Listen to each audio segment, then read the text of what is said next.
சினிமால தன்னை விட ஒரு சின்ன பையன், தன்னை விட 30 வருஷம் கழிச்சு வந்த பையன் இன்னைக்கு மேல ஏறி தனக்கு ஈக்குவலான ஒரு கிரேஸ்ல போயிட்டு தான் ஒரு ஓப்பனிங் உருவாகுது. எல்லா திறமைகளும் உள்ள ஒரு நடிகராக சிவகார்த்திகேயன் நடந்துவாரு. தனக்கு ஈக்குவலா பொங்கல் ரிலீஸ்லயும் அவர் உட்கார்ந்துருக்காரு. அதை பொறுத்து கொள்ள முடியாம, அதை வெளிப்படையா சொல்ல முடியாம, தன்னுடைய என்ன சொல்றது கால் புணர்ச்சிய பொறாமைய இங்க வந்து ஹீரோட்ட போய் பேசிட்டு அவர் எந்த மாதிரியான தாழ்வு மனப்பான்மை கொண்ட நடிகர் நீங்க பாத்தீங்க. படம் வரும்போது நம்மளோட இளையவனோட படமும் வருது, ஒரே தேதியில வருது. வாயில் நல்லா வருது, ஆனால் என்னால் சொல்ல முடியாமல் உட்காந்துருக்கு சாட்டை அவர்களே. நீங்கள் பேசுறது, நீங்கள் எந்த மாதிரியான அரசியலை வந்து கட்டமைக்கிறீங்க, மக்கள் மத்தியில் கொண்டு போய் சேர்க்குறீங்க, இளைஞர்கள் மத்தியில் கொண்டு போய் சேர்க்குறீங்க. இப்பயும் நீங்கள் வந்து ஃபேன்ஸ் வார் தான் நடத்துறீங்க. தெளிவாக தெரியா நீ எவ்வளோ ஒரு கேவலமான, ஒரு கீழ்த்தரமான ஒரு ஈனப்பிறவின்றது தெளிவாக தெரியுது. ஏன்னா 2 ரசிகர்கள் அடிச்சுட்டு சாகணுன்றது உங்களோட நோக்கமா? ஐயோ சாரி வாயில் வந்துச்சு, ஏன்னா கட்டுப்படுத்திட்டு இருக்கேன். சார் சாட்டை சார், சாரி சார், நாங்கள் தப்பாக பேசிட்டா மன்னிச்சிருங்க சார். அறிவு கெட்ட சாட்டை அவர்களே, இந்த காணொலி நீங்கள் ஒரு பக்கம் தானே பார்த்தீங்க, மறுபக்கம் அவங்களே சொல்லுவாங்க கேளுங்க, ஐயோ நீலாம் ஆட்டத்திலேயே இல்லையா, இதெல்லாம் கண்டுக்கவே கூடாதுன்னு சொல்லிட்டாங்க. இருந்தாலும் உங்களுக்கு பதில் சொல்கிறோம் பார்த்தியா. ஏன்னா நாங்கள் சும்மா இருந்த நோட்டு நீ வந்து ரொம்ப பேசிட்டு இருக்க.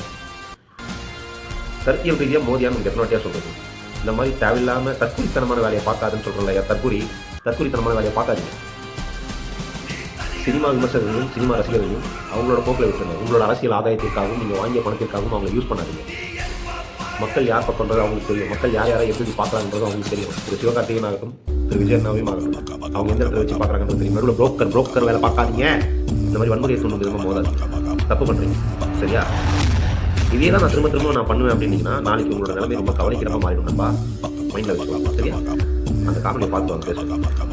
நல்லா பண்ற தம்பி, நீ இன்னும் நல்லா பண்ண தட்டி கொடுக்கறதா நான் பார்த்தேன். ஆனா ஒரு சிலர் என்ன சொல்ல ஆரம்பிச்சாங்கன்னா, இவர் வந்து அடுத்த தளபதியாக பாக்குறாரு, இவர் வந்து அந்த தளபதியாக பாக்குறாரு, இந்த தளபதியாக பாக்குறாரு, குட்டி தளபதி, திடீர் தளபதி அப்படிலாம் சொல்றாங்க. நான் சொல்லிக்கிறது ஒண்ணே ஒண்ணுதான், நான் அப்படி நினைக்கிற ஆளா இருந்தா அவரு எனக்கு துப்பாக்கி கொடுத்துருக்க மாட்டாரு, நானும் வாங்கியிருக்க மாட்டேன். அண்ணன் தான், தம்பி தான். ரசிகர்களை பிடிக்கணும்னு நினைக்கிற அப்படிலாம் யார் ரசிகர்களையும் யாரும் பிடிச்சிட முடியாது ராஜா. ரசிகர்ன்றது ஒரு பவர் அது. விஜய் சார் வந்து இன்னைக்கு நான் படம் லாஸ்ட் படம் நடிக்கிறேன், அடுத்த அரசியலுக்கு போறேன் போது பின்னாடியே அவரோட நின்று போறாங்க. நாங்கெல்லாம் நினைக்கிறது உண்மையா? இல்ல, அது எவ்வளவு பெரிய விஷயம் விஜய் சார் ஒத்துட்டு பண்ணதுக்குன்றது தான். அதுல அது சிவா சார் ஃபேன் பாய். ஐ மீன் சிவா வந்து he loves விஜய் சார். இதுல வந்து நான் வந்து விஜய் சார் கிட்ட சொன்னது வந்து வச்சுக்கோங்க சிவா, இது வந்து யாரோ வந்து சுற்றுவன் மிரட்டுங்க, சுற்றாதீங்கன்ற மாதிரி சொல்லிட்டா போவார். விஜய் சார் தான் போட்டார், துப்பாக்கி பிடிங்க சிவா, துப்பாக்கி அவர் படம், துப்பாக்கி பிடிங்க சிவா. எல்லாருமே உங்க இது வந்து உங்க கையில தான் இருக்கு. இந்த மாதிரி சொன்னே வந்து நீங்க இவ்வளவு பேரோட உயிர் உங்க கையில தான் இருக்கு. படத்துக்கும் சம்பந்தமா இருக்கும், எல்லாத்துக்குமே சம்பந்தமா இருக்கும். ஆனா ஒரு பியூட்டிஃபுல்லா ஹேண்டில் பண்ணா அதுக்கப்புறம் சிவா சொல்றாரு, நீங்க இதை விட பெரிய வேலைக்கு இருக்க போறீங்க, இதை நான் பாத்துக்கிறேன், அதை பாருங்க. டேரக்டர் வெங்கட் பிரபுனாவும் அதான் சொல்றாரு, திரு சிவகார்த்திகேயனும் அதான் சொல்றாரு. இதுக்கு மேலே நான் என்ன சொல்றது? நல்லதே நடக்கும், நல்லது மட்டுமே நடக்கும். வெற்றி இந்த தற்கொலை பேச்செல்லாம் ஒரு பேச்சாக எடுத்துக்காது. ஜஸ்ட் கடந்து போயிடலாம். நகைச்சுவை மட்டுமே.